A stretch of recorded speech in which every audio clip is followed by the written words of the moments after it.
Alright, magandang gabi po sa inyong lahat mga kababayan. Batang Maynila to it's. Pag-usapan natin itong nasa ating screen. Ayan po, si Honorable Congressman Pulong Duterte. Nakarating na po sa kanya yung balita na kumalat po ang video na kung saan makikita natin na meron siyang hini-headbutt mga kababayan at meron siyang sinasaktang isang sabi nila negosyante raw, sabi ng iba trader daw, pero ang sabi ng iba ayun naman daw ay bugaw o trader nga. Pinaganda lang yung bugaw mga kababayan kasi di ba yung trader nagpapalit yan ng kumbaga bibentahan kita nito kapalit ng ganito. So trader nagtaalok siya ng chicks mga kababayan kapalit ng bayad. So isang chicks ang halaga 13,000. May nangyari mga kababayan doon po sa kanilang transaksyon, nagkaunsihan ata mga kababayan. Kaya naman ang nangyari ito. Ang nangyari mga kababayan, ito yan, makikita naman natin sa napanood nyo na yung video, sigurado ako napanood nyo na, kalat na po ito sa social media. Mapunta ka man sa TikTok, sa Facebook, sa YouTube, kahit saan, makikita mo yung video na yan. At dahil nga po dun sa nangyaring altercation, ito mga kababayan, dyan po sa Posh Bar sa Barangay Obrero sa Davao City, noong February 23, 2025, ay nagsampa po ng kaso itong si Criston John Patria E. Moreno. Tatawagin na lang natin sa pangalang, ano ba itatawag natin dito? Patriarka na lang. Si Criston John Patriarka na taga Davao City. Okay, nasuhan niya si Pulong Duterte. Anong kaso? Human trafficking, attempted murder, grave threats, and physical injuries. So itong kasong ito mga kababayan ay nabalitaan na ni Paulo Duterte, ni Honorable Congressman Paulo Duterte. At ito, pakinggan natin, nagsalita po si Pulong Duterte tungkol dyan. Pakinggan po natin si Honorable Congressman. Hindi, Honorable, di ba? Pag nandyan sila sa sa House of Representatives, Your Honor! Kagalang-galang na Congressman! Pakinggan natin, si kagalang-galang na Congressman. Okay. That's the new politics of the Philippines right now. Dirty politics. Sanay na tayo dyan. Naharap ngayon sa physical injuries at grave threats complaints si Davao City 1st District Representative Paulo Pulong Duterte. Ito ay matapos siyang sampahan ng reklamo ng isa umanong businessman na nagngangalang Criston John Patria Moreno, taga Davao City. Gayunman, wala pa umano siyang natatanggap na kopya ng reklamo. Ipinauubaya na rin niya sa mga taga Davao City ang desisyon kung iboboto siyang muli sa paparating na halalan. Sa akong mga kaigsunan Davawin nyo, karon nakakita na po mong video, dugay-dugay na nahitabo. Sige lang, inyuhag yapong desisyon kung kinsa inyong butohon sa inyong pagka-congressman sa unang distrito. Di ko magbuot o niya giingnan po. Okay, ito mga kababayan, gusto ko lang ipaalala sa inyo, ang kalaban po ni Pulong Duterte dyan po sa pagiging congressman sa unang distrito ay walang iba kundi ito si Migs Nograles. Itong si Beauty and Brains. So kalaban niya po si Paulo Duterte. Baka hindi niyo po alam Si Migs Nograles po, kalaban niya po si Paulo Duterte sa pagiging congressman 1st District. At ito namang si dating Pangulong Rodrigo Duterte ay tumatakbong mayor po ng Davao. At ang kalaban niya ay isa ring Nograles, yung kapatid po ni Migs Nograles. So, dalawang position po ang naglalaban, Nograles at Duterte. Kaya sabi ni Pulong Duterte, nasa sa inyo na yan, mga Dabawenyo, kung gusto nyo pa akong iboto. Paalala ko lang sa ating mga kababayan, kung kaya niyang gawin yan sa kakilala nila. Yung nangyari, alam ko naman, napanood nyo na yung video kung ganyan, kaya niyang gawin yan sa mismong kakilala na nila, edi mas lalo na doon sa mga hindi niya kakilala. Saka nakakatakot mga kababayan. Nakakatakot na magkaroon ng ganitong klaseng congressman na parang si Chucky. Alam yung si Chucky, di ba si Chucky ganun? Nakakatakot po. Biruin nyo ang daming naging issue si Paulo Duterte. Di ba, triad na issue siya siya ay membro ng Chinese triad. So na-issue rin siya dun sa smuggling ng droga, mga kababayan. Pero hindi siya nahuhuli.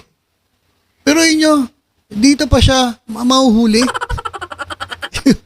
Yung onsehan daw ng onsehan sa pokpok. Pero inyo yan, di ba nakakahiya? Nakakahiya, mga kababayan. Congressman ka, tinatawag kang kagalang-galang, your honor, honorable congressman. Naitanggi niya yung triad, naitanggi niya yung smuggling, involvement sa illegal drugs, naitanggi niya yon at hindi po siya nahuli. Pero inyo baka dito pa siya mahuli dahil lang po sa unsihan sa babae. Kasi ba naman ang usapan daw 13,000. 13,000. Ang inabot lang daw 1,000. Tapos may narinig na babasa kong balita hindi naman daw ibinulsa Talagang 1,000 lang daw ang binigay. At ang nangyari ay nagalit pa raw etong si Honorable. Ayan mga kababayan yung issue na mukhang dito pa mga makukulong dahil sa unsihan sa pokpok, mga kababayan.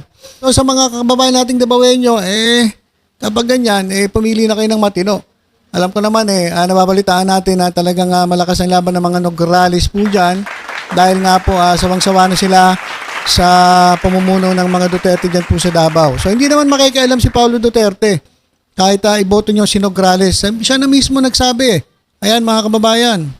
Ako sa abogado, kay hantod karon ila pang i-authenticate kung asa gikan ang video. So kay murag nauna man og file sa ambot og sa IDG ba. Nauna file sa CIDG ang testimony, ang affidavit sa social media usa sa piskal. So di ko kara himo og statement kay wala pa may kadawat og dokumento nga gipailan kog kaso. Okay, so yan po yung statement ni Pulong Duterte at sabi niya pina-authenticate pa raw yung video. So parang pinalalabas nila na fake etong video ito. Ano sa tingin niyo mga kababayan? Mukha bang fake? Sa tingin ko mga kababayan, sa tingin ko lang palinaw pa sa sikat ng araw na hindi po ito fake. Kasi kitang-kita naman natin di ba? Para namang tuloy-tuloy yung video, wala namang inedit, wala namang sound. Kasi nga, CCTV, bibihira ang may mga sounds. So, hindi rin natin alam kung may sound talaga to. Hindi lang talaga nila, kumbaga nakamute lang. So, itong video ito mga kababayan, sa tingin ko hindi po ito peke. Siguro, na lang nila, palusot na lang ng kampo ni Paulo Duterte na nagkakaroon sila ng hakbang para i-authenticate yung video na kumalat. So antayin natin ang resulta ng authentication. Kasi ang magaling diyan sa mga gumagawa ng peking video itong si Mahar Lucas at si Harry Roque. Diba nung naglabas sila ng AI generated na video? Ayun, halatang-halata mo yung kitang-kita mo yung mukha nun, talagang inedit. Saka sobrang labo Diba, sobrang labo ito mga kababayan, para namang parang ano ang inedit dito? Ano ang inauthentic? Nilagyan ng hawak na parang hawak ni Chucky. Hindi, kita-kita naman, nilapitan, hinedbat. Yun? Ang hirap kaya, grabe naman, ang hirap naman i-edit nun. Igagano mo yung ulo. Pero alam ko talagang professional na editor na talagang sobrang galing na. Diba? Sa tingin ko mga kababayan, hindi po ito edited at kitang-kita naman diba? Ewan ko lang, pero hindi naman tayo eksperto. Pero sa tingin ko wala namang rito. Wala namang, kumbaga, hindi ito AI generated. So ano yung kanilang ino-authenticate? Ito, sabi dito sa comment, kahit ganun daw si Honorable Congressman Duterte pa rin daw sila ng buong pamilya niya. Ay na matindi mga kababayan. Matindi. Talaga naman po nga solid na na panatiko ng mga Duterte ito.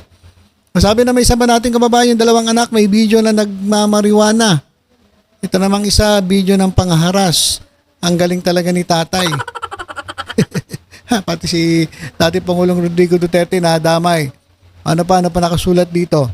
Ang dami pa rin nagtatanggol Bilib din ako dun sa mga tao na nagtatanggol kay Pulong Duterte Talaga naman, ang tibay ninyo. Ang tibay ninyo. Talagang kahit kitang-kita na obvious na ang linaw-linaw sa CCTV camera, talagang kinakampihan nyo pa. Eto, may mga nagsasabi din naman na talaga nga ito nga mga Duterte ay pamilya nga butangero. Oh. Ay, na raw. Tapos, pinagtatanggol nyo pa, Diyos mio. Ayan mga kababayan yung Grabe, no? Kitang-kita na, obvious na, ang linaw-linaw na, malinaw pa sa sikat ng araw yung ginawa, pero pinagtatanggol pa rin. Pag ganito po ang ating mindset, wala pong mangyayari sa ating bansa. Pero ako naman naniniwala na mas marami pong matino kaysa din sa ganitong klase mga tao na kitang-kita na mali, talagang pa rin, todo suporta pa rin doon sa mali. Ibang klase. Masabi na isa nating kababayan, ganito ang kailangan natin na leader, matapang at may malasakit sa naaapi. Ayan mga kababayan. Ito naman, so obvious the government will do everything to get rid of Dutertes. Ano naman kinalaman ng gobyerno rito? Wala nga mga DDS ito. Ano kinalaman ng gobyerno rito? Ito po ay kaso ng pangahara sa isang sabihin na natin kung ano tinatawag nyo sa kanya, trader. Nakitang-kita nyo naman kung anong ginawa. Tapos pati gobyerno dinadamay ninyo. Ano kinalaman ng gobyerno rito?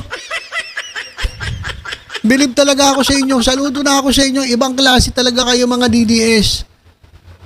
Tapos palalabasin nyo, peke yung video. Anak ng teteng naman talaga.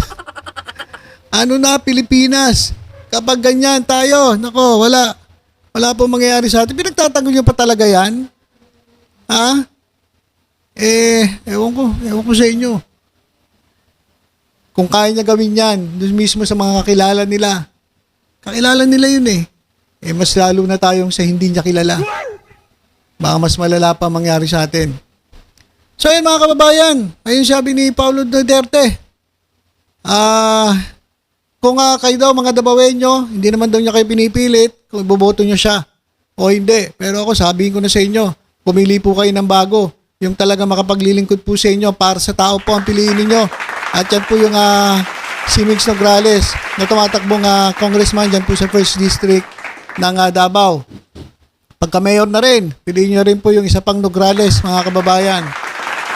At nasabi niya, sinisigurado nila kung totoo yung video. Wala akong masasabi ron. Kita-kita naman kung ano talaga kung totoo o hindi. Okay, so abangan natin kung ano mangyayari dito. Sabi ko nga, na-involve sa triad, na-involve sa smuggling. Tapos, biro mo, mahuhuli at makakukulong pa ata ito. Dahil po sa unsehan, sa pokpok mga kababayan. Grabe naman ito. Honorable Congressman, ano ba yan? Ayan po ang ating mga honorable congressman.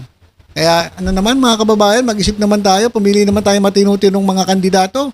Ilagay natin sa pwesto yung maayos, hindi yung mga, naku po, Diyos ko. Maawa naman po kayo sa bansa natin. Okay, so ilan po muna mga kababayan, tutok-tutok lang po dito sa Batang Maynila. Sa iba pang updates, ingat po tayong lahat. God bless po.